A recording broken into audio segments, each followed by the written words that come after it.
નમસ્કાર દર્શક મિત્રો, આપ જોઈ રહ્યા છો છોટાઉદેપુર ટાઈમ્સ। છોટાઉદેપુર એલસીબીનો સપાટો। પાનવડના ટવા ગામેથી 6,61,55,નો મુદ્દામાલ સાથે વિદેશી દારૂ ભરેલી ડસ્ટર ગાડી ઝડપાઈ છે।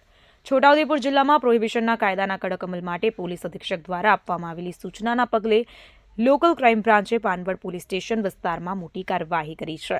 પોલીસે બાતમીના આધારે લાખોની કિંમતનો વિદેશી દારૂ અને લક્ઝરી ગાડી ઝડપી પાડી કાયદેસરની કાર્યવાહી હાથ ધરી છે।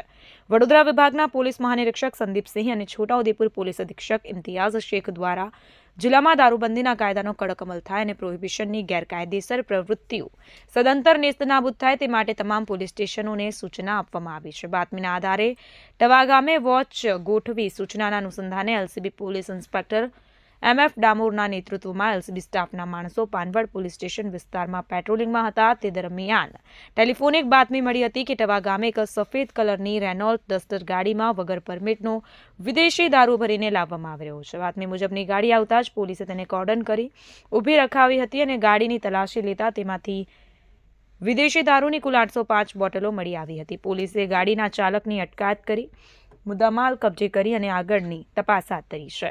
વિદેશી દારૂની 805 બોટલો, મોબાઈલ ફોન, ડસ્ટર ગાડી સહિત કુલ કિંમત ₹6,61,55,નો મુદ્દામાલ કબજે કરવામાં આવ્યો છે। સાથે જ આ પ્રોહિબિશનનો ગુનો નોંધી પાનવડ પોલીસ સ્ટેશનમાં કાયદેસરની કાર્યવાહી હાથ ધરાઈ છે।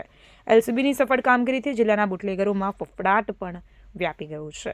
રિપોર્ટર નિશાંત ચૌહાણ, છોટાઉદેપુર।